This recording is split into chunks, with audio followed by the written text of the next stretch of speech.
नमस्कार, स्वागत है आपका हमारी कहानी में। मेरा नाम सीमा है। घर में मैं और मेरी बेटी 10 साल की रहते हैं। हमारे बराबर वाले फ्लैट में एक नए किराएदार आए थे। एक दिन उन्होंने हमें डिनर पर बुलाया था। हम तैयार होकर निकले और डोर बेल बजाई।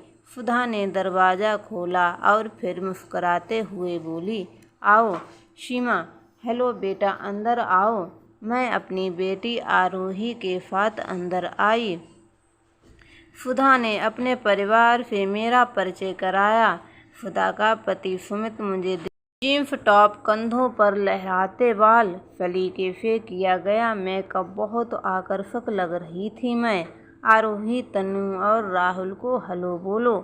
हेलो दीदी, हेलो भैया कहते उसने बातें करने लगी। तनु और राहुल उसकी बातों का आनंद उठाने लगे। सुमित मेरे रूप सौंदर्य से घिर बैठा था। उसका मेरे चेहरे से नज़रें हटाने का मन नहीं कर रहा था। मैं और सुधा बातों में व्यस्त थी। सुमित खनखियों में मुझसे निहार रहा था, फिर हमारी बातों की तरफ कान लगा दिए। मैं दवाओं की एक कंपनी में प्रोडक्ट मैनेजर थी। यहाँ नोएडा में एक फ्लैट में मैं अपनी बेटी के साथ रहती थी। ऑफिस के कुछ सहकर्मियों ने मुझे ये फ्लैट दिलवाया है। इस सोसाइटी में मेरा अच्छा फ्रेंड सर्किल हो गया था। खाने की तारीफ करते हुए मैंने और आरोही ने सबके साथ डिनर किया, फिर थैंक्स बोलकर घर चल दिए। कुछ दिन बाद मेरा घर सेट हो गया था। सुधा बड़ी उत्सुकता से मेरी दिनचर्या नोट कर रही थी। मैंने सुधा की मेड को ही रख लिया था। सुबह उससे काम करवाकर मैं आरोही को अपने कार से स्कूल छोड़ती, फिर लंच टाइम में स्कूल से लेकर सोसाइटी में ही स्थित डे केयर सेंटर में छोड़ देती और फिर वहां से शाम को लेकर लौटती। आरोही बहुत ही प्यारी और समझदार बच्ची है। मैंने उसे बहुत मैनर्स सिखा रखे हैं। मैं दिन में व्यस्त रहती थी, शाम को खाली होती तो सुधा से मिलती, कभी उसे अपने यहाँ कॉफ़ी के लिए बुला लेती तो कभी खुद सुधा के पास आ जाती। सुधा को भी मेरा साथ काफ़ी अच्छा लगने लगा था। शनिवार को मेरी और आरोही की छुट्टी रहती थी। कभी आरोही की फ्रेंड्स आ जाती तो कभी मैं अपनी फ्रेंड्स बुला लेती।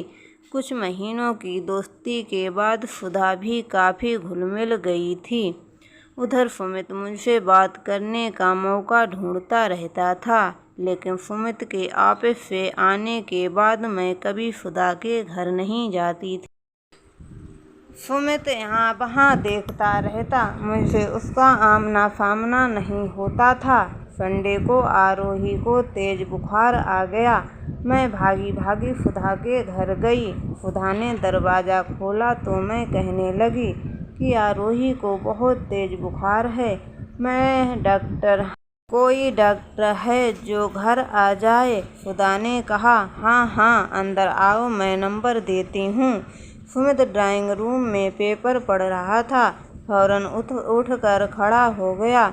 मुझको देखकर उसका चेहरा खिल उठा। नाइट सूट में मैं बहुत ही आकर्षक लग रही थी। फिर कुछ देर बाद वह मेरी खूबसूरती निहारता रहा। प्रत्यक्ष चिंतित रूप में बोलो, मैं डॉक्टर को फ़ोन करता हूँ। नहीं थैंक्स, आप मुझे नंबर दे दें, मैं कर लूँगी। सुधा ने नंबर लिख कर दे दिया। सुधा आरोही को देखने के लिए मेरे साथ चल दी। तभी सुमित भी पीछे आ गया। सुधा के साथ सुमित पहली बार फ्लैट आया था। मेरे घर में चारों ओर नज़र दौड़ाई। घर पूरी तरह से आधुनिक साज सज्जा से सुसज्जित था। सुधा ने आरोही का माथा छुआ और बोली, हाँ तेज बुखार है। मैं डॉक्टर को फ़ोन कर रही थी, लेकिन उधर से फ़ोन उठाया नहीं गया तो कहने लगी संडे है, शायद सो रहे हों। ऐसा करती हूँ, अस्पताल ही ले जाती हूँ। सुमित ने फौरन कहा, मैं चलता हूँ, आप आरोही को उठा लें। मैं कपड़े चेंज कर गाड़ी निकालता हूँ। आप नीचे आ जाओ। खुदा ने कहा, मैं भी चलती हूँ। सुमित ने कहा, नहीं, तुम क्या करोगी? बच्चों को क्लास के लिए उठाना है, मेड भी आने वाली है, मैं दिखा लाता हूँ। ठीक है कहकर खुदा अपने घर चली गई। सुमित कार की चाबी उठाकर नीचे उतर आया। मैं भी आरोही को उठाकर कार तक पहुँची। सुमित ने एक नज़र मुझ पर डाली। टी-शर्ट और जीन्स में मेरे फिगर को देखकर एक आह भरी और फिर ड्राइविंग सीट पर बैठ गया। मैंने कहा, अगर आपको बुरा ना लगे तो मैं आरोही के साथ पीछे बैठना चाहूँगी। हाँ, ठीक है। हम लोग चल दिए। पर शीशे में सुमित मुझे कई बार देखता रहा। मैं पूरी तरह से आरोही में खोई थी। उसे बहुत तेज बुखार था। वह लगभग बेसुध थी। डॉक्टर ने चेकअप के बाद मुझे तुरंत एडमिट कर लिया। मैंने कुछ लोगों को फ़ोन किया। आधे घंटे में मेरी कई सहेलियां और दोस्त पहुंच गए। सब ऑफिस के लोग थे, लेकिन मेरे शुभचिंतक हैं। ये बात सुमित ने साफ साफ महसूस की है। मैंने सुमित का परिचय पड़ोसी कहकर करवा दिया। सबके आने से सुमित असहज हो गया और फिर बोला, मैं चलता हूँ, कोई ज़रूरत हो तो फ़ोन कर देना। और सुमित ने घर जाकर खुदा को सारी बात बता दी। सुमित अच्छी तरह तैयार होकर मेरे लिए खाना भी लेकर अस्पताल पहुंचा तो मुझे अकेली देखकर खुश हुआ। मैं आरोही के पास अकेली बैठी थी। सब दोस्त जा चुके थे। मैंने खाने के लिए कई बार थैंक्स कहा। सुमित मेरे साथ कुछ समय रहकर खुश था।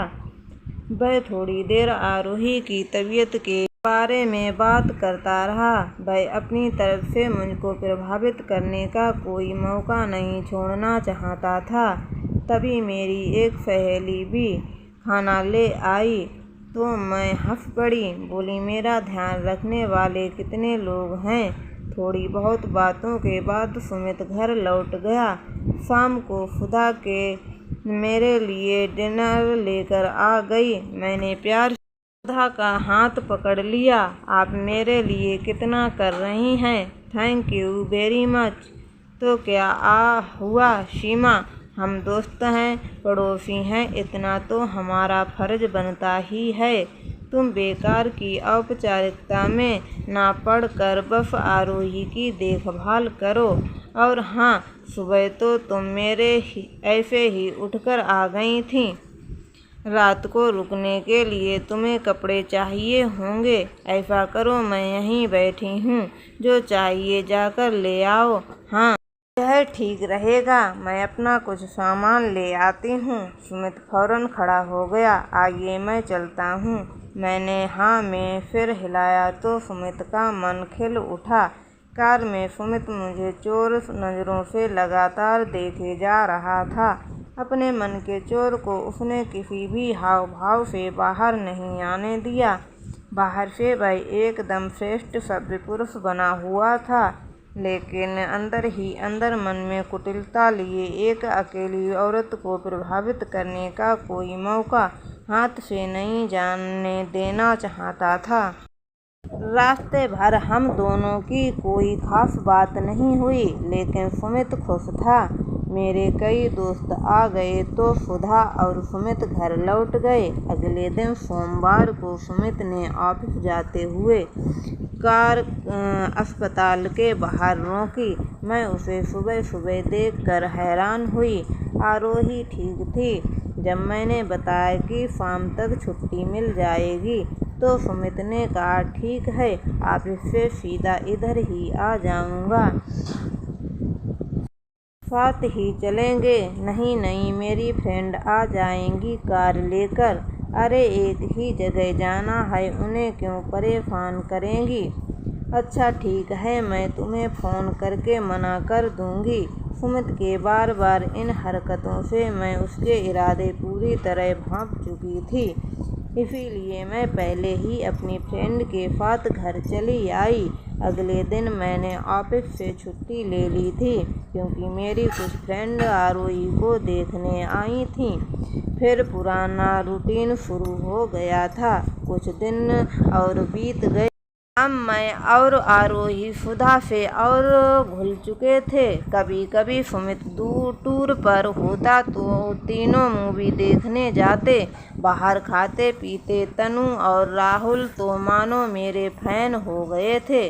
कुल मिलाकर सब सामान्य था। बस मेरे पीछे पीछे लगे रहने पर सुमित को कोई करीब प्रतिक्रिया न दे पाने से उसके हौसले बढ़ने लगे थे और शायद वह सोच रहा था कि अगर वह कोई हरकत करता है तो मैं पक्का कोई आपत्ति नहीं करूँगी। खुदा के प्यार और विश्वास की एक बार भी चिंता न करते हुए वह मुझसे नज़दीकी के सपनों में डूबा रहता।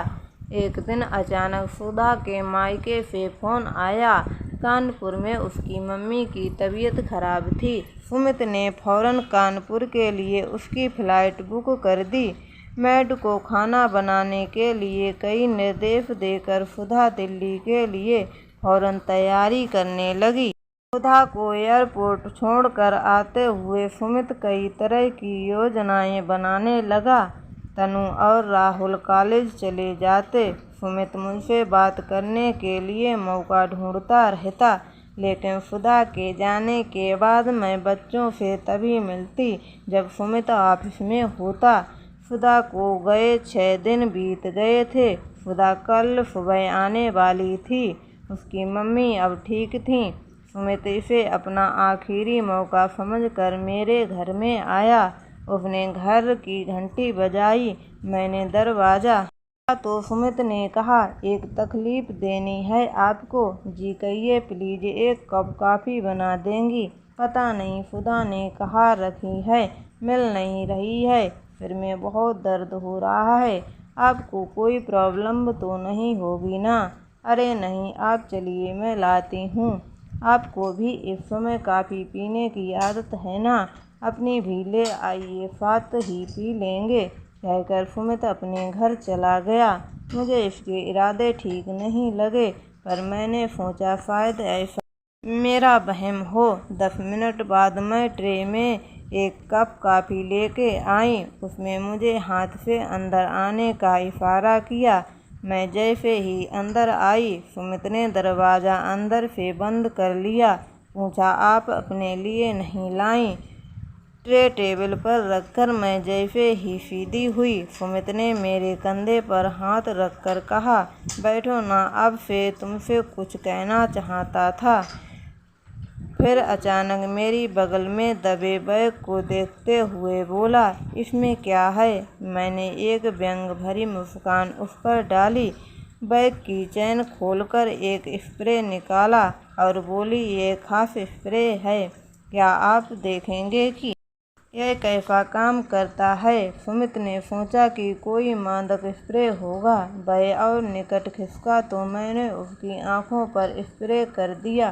सुमित छटपटाता हुआ जल्दी से बाथरूम में शावर के नीचे खड़ा हो गया। आंखें बुरी तरह जल रही थीं उसकी। वह मुझे गालियां दे रहा था। आंखों की जलन कम हुई तो जल्दी ही गीले कपड़े मशीन में डाले और कपड़े बदले। तनु और राहुल आए तो सुमित की लाल आंखें देखकर परेशान हो बैठे। बस आई इन्फेक्शन ठीक नहीं है, कहकर सुमित जल्दी सोने चला गया। सुबह सुधा खुद ही टैक्सी लेकर आ गई थी। आकर सबसे बातें करती रही। फिर दिल्ली से लाई मिठाई मुझको देखने आई। फिर लौटकर सुमित को बोली, कितनी तेज बारिश हो रही थी, देखो अपनी पड़ोसन को। पहले आरोही को स्कूल छोड़ेगी, फिर ऑफिस जाएगी। बेचारी अकेली औरत, कितनी परेशानियां होती हैं इनको लाइफ में। कोई बेचारी नहीं होती हैं औरत। सुमित ने कहा तो सुधा कुछ समझ तो नहीं पाई, बस उसका मुंह देखती रह गई जो अभी तक लाल था। अब बताओ दोस्तों, आपको ये कहानी कैसी लगी। धन्यवाद।